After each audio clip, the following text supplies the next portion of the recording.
درون من نہ جست اسرار من، اسرار من از نالہ من دور نیست، لیک چشم و گوش را آن نور نیست۔ اللہ جل جلالہ وَأَمَّ نَوَالُهُ وَأَتَمَّ بُرْهَانُهُ وَجَلَّ ذِكْرُهُ وَعَزَّ اسْمُهُ دی حمد و ثنا تو بعد حضور سرور کائنات، فخر موجودات، بزم زینت کائنات، آپ کی بارگاہ میں درود کا ہدیہ نذرانہ عقیدت و محبت پیش کرنے کے بعد میری دعا ہے کہ اللہ تعالی ہمیں صوفیاء کے طریقے پر چلتے ہوئے اللہ کا جو اللہ تعالیٰ کی معرفت ہے اسے حاصل کرنے کی توفیق عطا فرمائے۔ بندہ ناچیز اس بات پر اللہ تعالیٰ کا فضل ہے مجھ پر اور شکر ادا کرتا ہے کہ اللہ تعالیٰ نے مجھے اور آپ لوگوں کو، آپ بھی خوش قسمت ہیں کہ آپ لوگوں کو اللہ کا دین سیکھنے کے لیے یہاں اکٹھا ہو کر ہمیں اللہ کے صوفیوں کی باتیں سننے کی توفیق عطا فرمائی۔ مرشد سرکار کے حکم کے مطابق آج سے ہم مثنوی شریف کو شروع کریں گے اور انشاءاللہ ہر اتوار کو اس کا درس دیں گے۔ سب سے پہلے چند باتیں ہیں، آپ سمجھ لیجئے کہ مثنوی ہے کیا۔ مولانا روم نے اس کو لکھا، تو یہ چیز کیا ہے جس کا آپ کو درس دیا جائے گا، تو آپ نے بڑی توجہ سے یہ بات سننی ہے۔ میں اکثر کہتا رہتا ہوں کہ گراؤنڈ کا پتہ ہو تو پھر کھلاڑی اچھا کھیل لیتا ہے، تو آپ ذرا گراؤنڈ کو سمجھیے گا۔ تصوف جو ہے اس کا درس صوفیاء دیتے ہیں۔ بدقسمتی سے ہمارے ہاں کچھ اس میں ہمارے جو صوفیاء اصل ہیں وہ ناپید ہو گئے ہیں اور ان پڑھ صوفیاء آ گئے ہیں، جس کی وجہ سے لوگ تصوف سے دور ہو رہے ہیں۔ تو یہ آستانہ جو ہے یہ تصوف اصلی کا درس دیتا ہے۔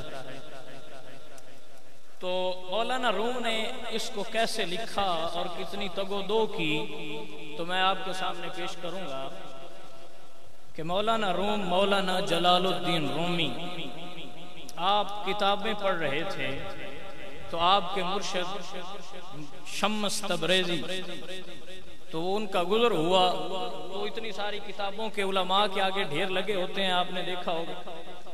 تو انہوں نے فرمایا کہ این چیز یہ کیا ہے؟ تو مولانا روم نے فرمایا ای علم است کہ تو نمی دانا، یہ علم ہے جو تو نہیں جانتا۔ تو آپ مسکرا پڑے، مسکرا دیے۔ تو آپ نے وہ کتابیں پکڑی اور پاس دریا بہ رہا تھا، آپ نے اس میں پھینک دی۔ تو مولانا روم ظاہر ہے مولوی کی تو پھر سارا جو سرمایہ ہے وہ کتابیں ہوتی ہیں۔ تو انہوں نے کہا یہ آپ نے کیا کر دیا، میری کتابیں ضائع کر دی، اتنی نایاب کتابیں تھیں آپ نے پانی میں پھینک دی۔ تو آپ نے فرمایا بھائی پریشان نہ ہو۔ تو آپ نے وہ کتابیں پکڑی اور ان کو یوں جیسے کرتے ہیں نا چھیڑا ان کو، تو گرد و غبار ان میں سے نکلا جیسے پانی نے اس کو ابھی تک چھوا ہی نہیں ہے۔ سمجھا؟ تو مولانا روم پریشان ہوئے تو آپ نے فرمایا این چیز، تو آپ نے فرمایا این علم است کہ تو نمی دانا، یہ وہ علم ہے جو تو نہیں جانتا۔ تو آپ نے کتابیں چھوڑ دی اور مرشد کے پیچھے لگ پڑے۔ انہوں نے کہا مولوی صاحب آپ بڑے مولوی ہیں، آپ جائیں، یہ آپ کا علم نہیں ہے۔ تو آپ نے فرمایا جی وہ علم بڑا سیکھا ہے، اب سیکھنا ہے تو یہی علم سیکھوں گا۔ تو اتنے بڑے جلال الدین رومی آپ اپنے مرشد کی طرف چلے اور آپ نے پھر ان سے وہ علم حاصل کیا۔ اسی لیے تو آپ فرماتے ہیں مولوی ہرگز نہ شد مولائے روم تا غلام حضرت شمس تبریزی، کہ مولانا روم فرماتے ہیں کہ وہ جو میں پیچھے علم حاصل کرتا رہا وہ کوئی علم مجھے نفع دینے والا نہیں تھا، جو میں نے مرشد کے پیچھے لگ کر تصوف کا علم سیکھا وہ سب سے بالا علم تھا، جس نے جلال الدین کو مولا روم بنا دیا۔ تو یہی علم تصوف ہم آپ کو دے رہے ہیں آپ کوشش کیا کریں اس علم تصوف کو حاصل کریں. علم تصوف ہی وہ واحد علم ہے جو آپ کو اللہ کا عرفان دے سکتا ہے. تو میں آپ کو بات سمجھاتا ہوں. مثنوی شریف اس کو مولانا روم نے اپنی تمام زندگی میں جو انہوں نے مرشد سے تصوف سیکھا، اولیاء اللہ سے ملے، دنیا کو دیکھا، افلاک کا جو ہے وہ کیا اس کا نظارہ، اور چیزوں کو دیکھتے ہوئے اس میں سے اللہ کی معرفت کی چیزیں نکال کر اس میں رکھی تاکہ آنے والی نسل اسے پڑھ کر اللہ کی معرفت حاصل کرے. بڑی محنت سے آپ نے اس کو اکٹھا کیا، چیزوں کو اس میں لکھا اور بڑے پیار سے اور ہر رنگ سے لکھا کہ ہر لوگ اللہ تعالیٰ نے ہر بندے کا مزاج مختلف رکھا ہے. تو مولانا روم نے مثنوی کو اس طرح لکھا ہے کہ ہر مزاج کا بندہ اس کو پسند کرتا ہے. سمجھ آ رہی ہے آپ کو؟ تو مولانا روم نے اس مثنوی کو لکھا. اس کے بارے میں علماء فرماتے ہیں کہ جو مثنوی ہے یہ تصوف، آپ اس بات کو بھی سمجھے ذرا. تصوف جو ہے یہ اللہ کا عرفان دیتا ہے. ٹھیک ہو گیا؟ تو مولانا روم نے قرآن میں سے تصوف کو نکال کر اور اپنا جو لوگوں کے مزاجوں کے مطابق اس کو بھر کر اس میں ہمارے سامنے پیش کیا. سمجھ آ رہی؟ تو علامہ اقبال جیسے مفسر اور جہاں دیدہ آدمی کی جب نظر مثنوی پر پڑھی تو علامہ اقبال فرماتے ہیں مثنوی و مولوی و مانوی ہست قرآن در زبان پہلوی. آپ فرماتے ہیں یہ جو مثنوی ہے، یہ مولوی اور مانوی جو یہ کتاب ہے، تو آپ فرماتے ہیں ہست قرآن در زبان پہلوی. تو یہ قرآن ہے. اس سے مراد یہ نہیں کہ یہ قرآن ہے، ظاہر ہے قرآن بڑا ہے اور احادیث بڑی ہیں، پھر تابعین کی باتیں ہیں وہ بڑی ہیں، لیکن یہ صوفی اللہ تعالیٰ، آپ سمجھے نا قرآن کیا ہے. اب سمجھ آ رہی ہے اب قرآن کیا ہے؟ تو یہ مثنوی ہمیں بتاتی ہے کہ قرآن کیا ہے اور قرآن بتاتا ہے کہ اللہ کیا ہے. تو ہم اس کا جو ہے وہ درس شروع کریں گے انشاءاللہ، اور اس پر جو ہے ہم بڑی تفصیل سے آپ کو سمجھاتے جائیں گے. اللہ تعالیٰ فرماتے ہیں مثنوی شریف کو سمجھنا بہت آسان ہے، لیکن کوئی دل سے سمجھے تو لیک چشم و گوش را آن نور نیست. تو اللہ فرماتے ہیں، میں نے آیت پڑھی جیسے خطبے میں، وَمَا خَلَقْتُ الْجِنَّ وَالْإِنسَ إِلَّا لِيَعْبُدُونَ، کہ ہم نے جنوں اور انسانوں کو پیدا کیا إِلَّا لِيَعْبُدُونَ، کہ وہ عبادت کریں. تو مفسرین اکرام فرماتے ہیں کہ یہاں یعبدون کا معنی عبادت کے مرادی نہیں لیا جائے گا، بلکہ یہاں یعبدون کا مراد جو ہے وہ یعرفون لیا جائے گا. کہ اللہ فرماتے ہیں ہم نے جنوں اور انسانوں کو اس لیے پیدا کیا کہ وہ ہماری معرفت کو حاصل کریں. سمجھ آ رہی ہے؟ تو قرآن اسی معرفت کو حاصل کرنے کا آلہ ہے. اللہ تعالیٰ خود فرماتے ہیں نا وَاعْتَصِمُوا بِحَبْلِ اللَّهِ جَمِيعًا، کہ یہ قرآن رسی ہے. پھر فرماتے ہیں قرآن جو ہے وہ کہتا ہے کہ اس رسی ہے، اس کو پکڑ لو مضبوطی سے. تو کیوں پکڑ لو؟ کہ اللہ کا عرفان جو ہے وہ تمہیں حاصل ہو جائے گا. قرآن کہتا ہے کہ یہ رسی ہے، اس کو پکڑو. تو رسی آلہ ہے، تو اللہ تک پہنچنے کا آلہ ہے وہ قرآن ہے. عروۃ الوثقی سیڑھی ہے اللہ تک پہنچنے کی، قرآن. ٹھیک ہو گیا؟ اللہ تعالیٰ فرماتے ہیں ذالک الکتاب لا ریب فیہ ھدی للمتقین، کہ یہ لا ریب کتاب ہے. اللہ جو ہے اس میں ہدایت رکھی ہے کن کے لیے؟ متقین کے لیے. اور پھر اللہ کا قرآن آپ پڑھیں تو اللہ فرماتے ہیں وَنُنَزِّلُ مِنَ الْقُرْآنِ مَا هُوَ شِفَاءٌ وَرَحْمَةٌ لِّلْمُؤْمِنِينَ، کہ ہم نے قرآن کو نازل کیا شفا اور رحمت بنا کر کن کے لیے؟ مومنین کے لیے. اور مومن کون ہیں؟ جو ایمان لاتے ہیں، جو اللہ کو سمجھتے ہیں، اللہ کا عرفان حاصل کرتے ہیں. اللہ تعالیٰ قرآن میں فرماتے ہیں افلا یتدبرون، کیا تم تدبر نہیں کرتے؟ کیا تم تدبر نہیں کرتے؟ اس میں مراد اللہ تعالیٰ فرماتے ہیں کہ اے انسان چیزوں کو دیکھ، اس میں اپنے رب کا جو عرفان ہے اس کو ڈھونڈ اور اپنے رب کی طرف آ جا. سمجھ آ رہی ہے کہ نہیں آپ کو آ رہی؟ تو یہ قرآن جو ہے یہ آلہ ہے. اور میں آپ کو سمجھاتا ہوں، بات آپ کو سمجھ آئے گی انشاءاللہ، کہ مثنوی شریف جو ہے یہ اس آلہ قرآن کو جو ہے، قرآن ایک بہت بڑا جو ہے وہ خزینہ ہے. قرآن بڑا جو ہے وہ دریا ہے، سمندر ہے. تو اس میں غوطہ زن جب بندہ ہوتا ہے، ظاہر ہے سمندر ہے، ہو سکتا ہے کوئی ڈوب جائے، ہو سکتا ہے کوئی آدھے راستے تک چلا جائے، ہو سکتا ہے کوئی کنارے لگ جائے، پر ہو سکتا ہے نا۔ تو مولا روم نے اس کو قرآن کو ہماری زبان میں لا کر وہ تصور جو ہے وہ ہمارے سامنے پیش کر دیا، تاکہ جو اس میں غوطہ زن نہ ہو وہ اس میں غوطہ زن ہو جائیں۔ تو جس نے قرآن کی معرفت حاصل کی، تو حضور فرماتے ہیں، حضور کی حدیث ہے، قال النبی صلی اللہ علیہ وسلم من عرف نفس فقد عرف ربہ، جس نے اپنے نفس کو پہچان لیا اس نے اپنے رب کو پہچان لیا۔ تو جب اس نفس کو پہچانا کسی نے تو پھر وہ مولا علی بن گئے، وہ خواجہ اجمیری بن گئے، وہ داتا علی حجویری بن گئے، وہ بابا فرید عطار بن گئے، وہ فرید گنج شکر بن گئے، کوئی جو ہے وہ علاؤالدین علی احمد صابر کلیر بن گئے۔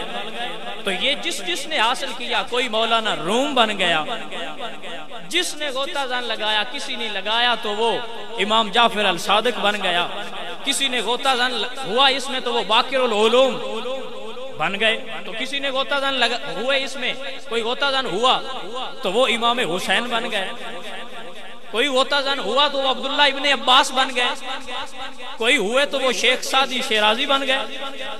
تو یہی آپ بھی اس میں غوطہ زن ہوں اور اللہ کی معرفت کو حاصل کریں۔ تو یہی جو مثنوی ہے وہ قرآن کا نچوڑ ہے۔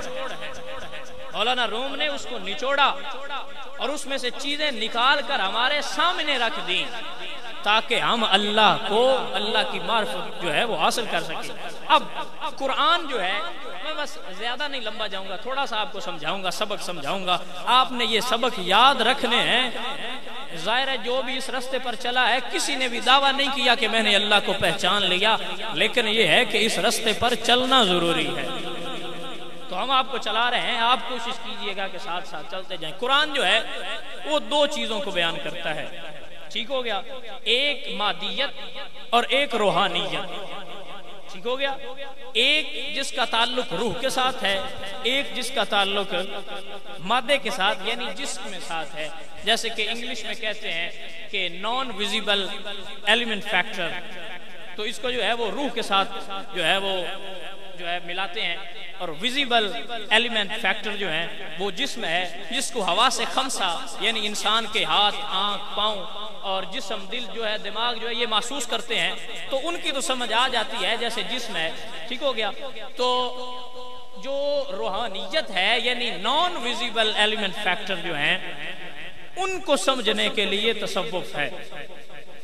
ایک اور بات آپ کو سمجھا، جسم جو ہے، جسم انسان کا، اب دو موضوعوں پر بحث ہو رہی ہے، آپ نے دونوں کو ذہن میں رکھنا ہے۔ انسان کا جسم جو ہے یہ کثیف ہے، کثیف ہے، اور روح جو ہے وہ لطیف ہے۔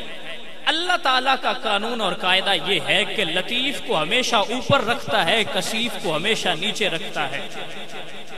سمجھ آ رہی ہے؟ روح جو ہماری ہے، اس کو اللہ نے عالم ارواح، عالم بالا میں رکھا اور وہاں ان کی تربیت ہوتی رہی، اور جب یہ ہمارے جسم سے ہو کر جائے گی تب بھی مقام علیین پر پہنچے گی۔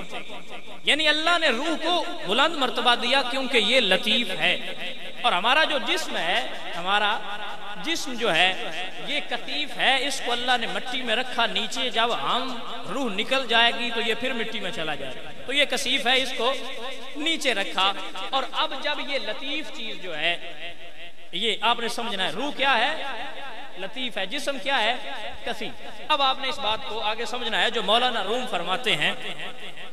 تو اللہ تعالیٰ نے دو چیزوں کو بیان کیا، ایک مادہ یعنی ہمارا جسم، اور ایک روحانیت یعنی ہماری روح۔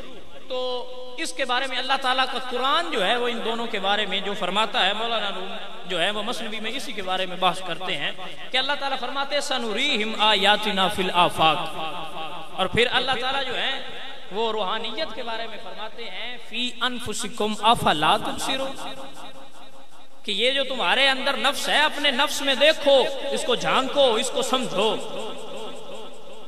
تو اللہ تعالیٰ نے مادے پر سمجھنے کا حکم نہیں دیا، جسم پر، سمجھ آ رہی؟ اللہ تعالیٰ نے روح کو، جیسے کہ حضور کا فرمان ہے، جیسے میں نے آپ کو پہلے بھی بتایا، من عرف نفسہ فقد عرف ربہ، تو جس نے وہ جو ہے وہ جو اپنا نفس ہے اس کو پہچان لیا تو اس نے رب کو پہچان۔ تو یہی اللہ کہہ رہا ہے کہ اپنے اندر جھانکو، اپنے اندر جو تمہارا نفس ہے اس کو دیکھو، تو اس کو دیکھنے کے حکم کے بارے میں مولانا روم بھی یہی فرماتے ہیں کہ جب آپ اپنے اندر دیکھتے ہیں تو آپ کو اپنے اندر ایک روح نظر آئے گی جو لطیف ہے.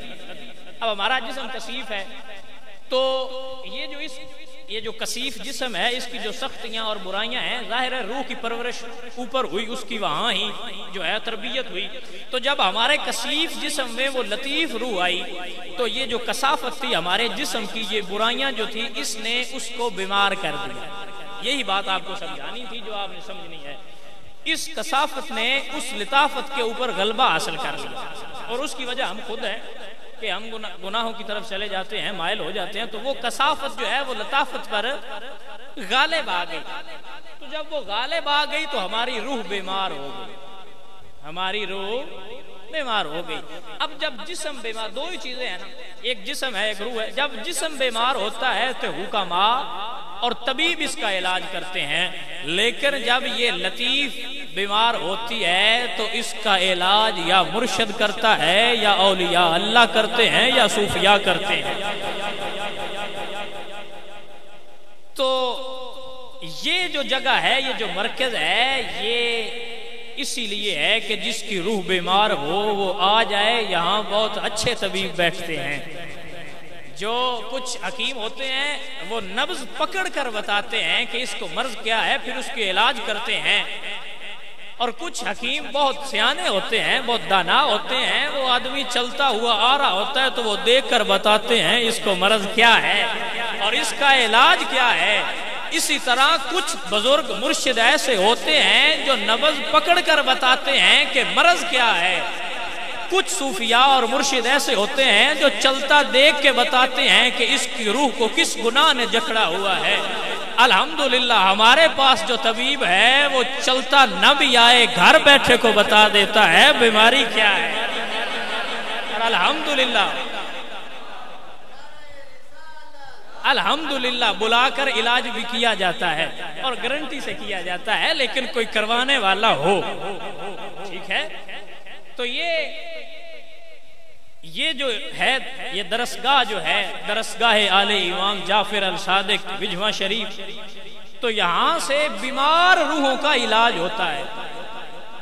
تو جس کی روح بیمار ہو وہ آئے اور علاج کروائے.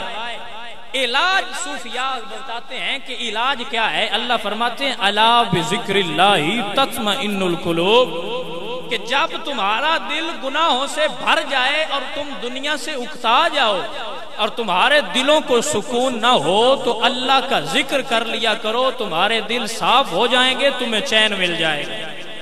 اللہ تعالیٰ قرآن میں فرماتے ہیں وَاذْكُرُوا اللَّهَ ذِكْرًا كَثِيرًا، اللہ کا ذکر کثرت سے کیا کرو. سمجھ آ رہی ہے؟ تو یہ صوفیاء کا عمل ہے کہ وہ ڈاکٹر دیکھتا ہے کہ بھائی اس کو کون سی ڈوز کی ضرورت ہے تو ڈاکٹر اس کے مطابق دیتا ہے. تو یہاں بھی الحمدللہ کافی عرصہ سے علاج چل رہا ہے، کافی روحیں ٹھیک بھی ہوئی ہیں، آگے بھی ہوتی رہیں گی. ہم جیسے گناہگار بھی جب اللہ کے ذکر کی محفل میں بیٹھتے ہیں تو دلوں سے زنگ اترنے لگتے ہیں. اور اس کی نشانی جب تم سمجھو نا، عشاء جی میں کر رہا ہوں، لیکن کب پتا چلے گا کہ دل صاف ہو گیا، میری روح شفا یاب ہو گئی، تو اس کی علامت بتانے جا رہا ہوں تجھے کہ جب تو اللہ کا ذکر کرے، اللہ کا ذکر سنے، تیری آنکھوں سے آنسو جاری ہو جائیں تو سمجھ لینا اللہ نے تیری روح کو صحت یاب کر دیا. سمجھ آ رہی ہے؟ تو یہی صوفیزم ہے، یہی اولیاء اللہ کا طریقہ ہے کہ وہ بیمار روحوں کا علاج کرتے ہیں. جیسے وہ کہتے ہیں نا نیم حکیم خطرہ جان، تو اسی طرح آج کل یہ ہے، صحیح ضرور بات ہے کہ ہمارے ہاں ایسا نہیں ہے کہ اچھے طبیب ملنا جو ہے مشکل ہے، لیکن اگر مل جائے تو پھر اس سے علاج ضرور کروانا چاہیے. تو یہ ہم نے آپ کو مثنوی کا مقصد، اس کی جو ہے تعارف اور اس کو پڑھنے کا، اس کو سننے کا، سمجھنے کا مقصد جو ہے وہ بتایا. تو مولانا روم بھی اس میں وہ دل کی جو بیمار روح ہے اس کی مختلف بیماریوں کو بتاتے ہوئے ساتھ ساتھ علاج کرتے جاتے ہیں. تو یہ مثنوی ہے، یہ ہم آج سے اس کا آغاز کر رہے ہیں. بڑے پائے کی کتاب ہے جس کو اقبال کہے کہ یہ ہست قرآن در زبان پہلوی، تو کتاب تو بڑی ہے، تصوف کی ہے. تو اس کو سمجھنا جو ہے وہ ضروری ہے. تو ہم اس کو شروع کرنے لگے ہیں بے امر اللہ اور بے امر مرشد. تو اللہ تعالیٰ سے دعا ہے کہ اللہ ہماری روحوں کو اس سے پاک فرما دے. آئیے پڑھتے ہیں اس کو تاکہ ہم جو ہیں پہنچ سکے وہاں جہاں ہمیں پہنچنا چاہیے. ہماری جو مطلوب ہے، ہماری مقصود جو ہے وہاں ہم پہنچ جائیں. تو آج ہم پہلا اس کا پڑھیں گے. آپ فرماتے ہیں جو میں نے خطبہ میں بھی پڑھا شعر، تو اسی سے ہی شروع کریں گے. کیا فرماتے ہیں؟ ہر کسے از ظن خود شد یار من، از درون من ننجست اسرار من. مولانا روم فرماتے ہیں کہ ہر کسی نے اپنے مطلب سے مجھے اپنا یار سمجھا. تو اب بات تو صرف شعر کی نہیں ہے، یہ بات آپ نے کر دی لیکن سمجھنے والے سمجھیں گے. ہر کسے از ظن خود شد یار من، ہر کوئی اپنے ظن کے مطابق میرا یار ہوا. تو یہ آپ اللہ کا عرفان بتا رہے ہیں کہ ہر کسی نے اللہ کو اپنی ضرورت کے مطابق یاد کیا، اپنی ضرورت کے مطابق اللہ کو یار بنایا. جب مشکل آن پڑی تو گر پڑے سجدوں میں، یا اللہ تو ہی ہمارا خالق ہے، ہم تجھے پہچان گئے، ہمیں معاف فرما دے. جب مطلب ختم ہو گیا تو پھر چھوڑ دی نمازیں بھی، سب کچھ چھوڑ دیا. تو آپ فرماتے ہیں کہ ہر کوئی اپنے مطلب سے یعنی میرا یار ہوا. از درون من نجست اسرار من، میرے اندر کے اسرار کو ڈھونڈنے کی کسی نے جستجو بھی نہ کی. یعنی جو میں نے آپ کو بتائی ہے بات، اللہ فرماتے ہیں افلا یتدبرون، کیا تم تدبر نہیں کرتے؟ افلا یبصرون افلا ینظرون، کیا تم دیکھتے نہیں؟ کیا تم سنتے نہیں؟ کیا تم تدبر اور غور و فکر نہیں کرتے اپنے اندر؟ تو اللہ تعالیٰ قرآن میں بھی یہی مولانا روم اب فرما رہے ہیں کہ اللہ قرآن میں یہی فرمانا چاہتے ہیں کہ آپ یہ نہ سمجھیں، اللہ سے یار محبت کریں، اللہ سے محبت کریں. اللہ کو مطلب کے وقت صرف یاد نہ کیا کریں، اللہ کے جو وہ اسرار ہیں ان کو پہچان کر اپنے رب سے محبت کر کے اپنے رب کو یاد کیا کرو. پھر آپ فرماتے ہیں سر من از نالہ من دور نیست. تو یہاں یہ مولانا روم اب وہ قرآن کی باتیں کر رہے ہیں. سر من از نالہ من دور نیست، میرا راز وہ جو اندر چھپا ہوا ہے وہ میرے بیان کردہ اس جو نالہ ہے، اس رونے کا یہ دکھ ہے، اس سے دور نہیں ہے. لیک چشم و گوش را آن نور نیست، لیکن فرماتے ہیں کہ ان آنکھوں اور ان کانوں میں وہ نور نہیں ہے کہ وہ اللہ کو پہچان لیں، کہ وہ جو اسرار ہے اس کو یہ آنکھیں پہچان لیں. ان آنکھوں میں وہ نور نہیں ہے. تو اس نور کو حاصل کرنے کے لیے ہم اللہ کا ذکر کرتے ہیں تاکہ ہمارے دل پاک ہوں، وہ نور اندر سما جائے اور ہم اپنے رب کی ان نشانیوں کو دیکھ لیں. ٹھیک ہو گیا؟ تو یہی ہمارا مقصد ہے. تو انشاءاللہ ہم ہر اتوار کو مولانا روم کی اس مثنوی کا درس دیتے رہیں گے تاکہ جو بیمار روحیں ہیں وہ صحت یاب ہوتی رہیں اور اللہ کا ذکر کرتے رہیں گے، کیونکہ الا بذکر اللہ تطمئن القلوب، اللہ کا ذکر دلوں کو سکون دیتا ہے اور دلوں میں نورانیت پیدا کر دیتا ہے. تو جب وہ نور آ جائے گا، جیسا کہ مولانا روم فرما رہے ہیں کہ نور نیست، کہ وہ نور نہیں ہے، تو وہ نور تب حاصل ہوگا جب دل پاک ہوگا. تو یہی مقصد ہے ہمارا کہ لوگ اللہ کو پہچان جائیں. سمجھا رہے؟ ہر بات میں، ہر صوفی کی ہر کتاب میں ایک ہی بات ہے کہ رب کو پہچانو، رب کو پہچانو، رب کو پہچانو. تو مولانا روم نے، میں نے آپ کو بتا دیا، پہلے اشعار جو آپ نے کہے وہ یہی ہیں کہ پہلے وہ نور پیدا کر کے تو رب کو پہچان لے. آپ دیکھیں نا، میں آپ کو بات سمجھاتا ہوں، مثال دیتا ہوں کہ آپ نے نماز پڑھنی ہو تو کچھ شرطیں ہیں. ٹھیک ہے، آپ کا پاک ہونا، جگہ کا پاک ہونا، مختلف. ٹھیک ہے، اگر آپ نے جو ہے وہ کھانا گوشت پکا کر کھانا ہے تو بھائی ظاہر ہے نا، پہلے اس کو پکائیں گے، اس کو گھی میں ڈالیں گے یا اس کو آگ پر رکھیں گے، تو اس کا کچھ پہلے جو شرائط و ضوابط ہیں کہ یہ پورے ہوں گے تو یہ کھانے کے قابل ہوگا. اسی طرح اللہ کو پہچاننے کے لیے جو پہلے چیزیں جو ہیں وہ ہمارے پاس ہونا ضروری ہیں، وہ یہ ہے، سب سے پہلا جو آپ نے آج سمجھا وہ یہ ہے کہ سب سے پہلے آپ کا دل کا نورانی ہونا جو ہے ضروری ہے.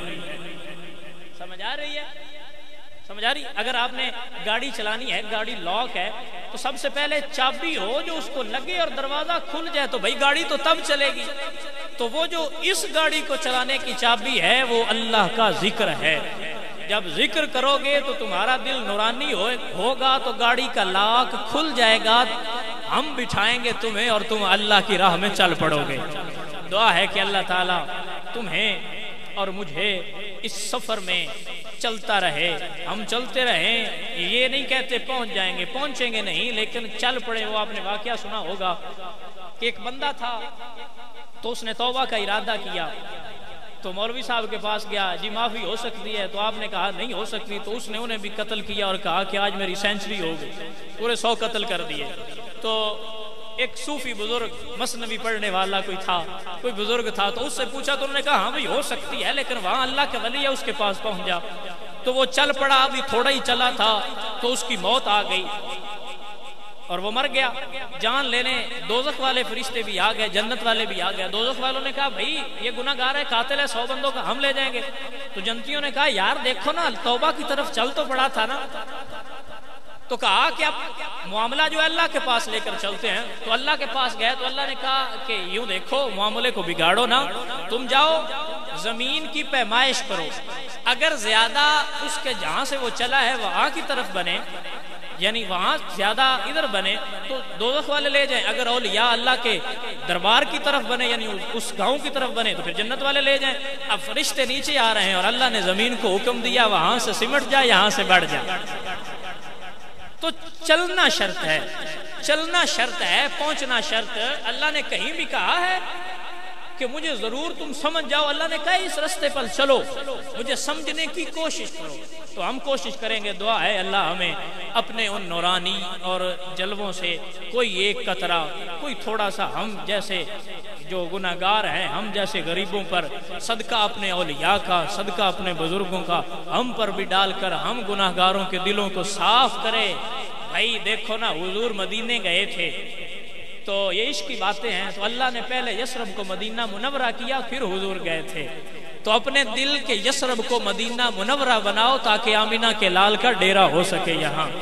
دعا ہے اللہ ہمیں وہ صاف دل عطا فرمائے. وآخر دعوانا الحمدللہ رب العالمین.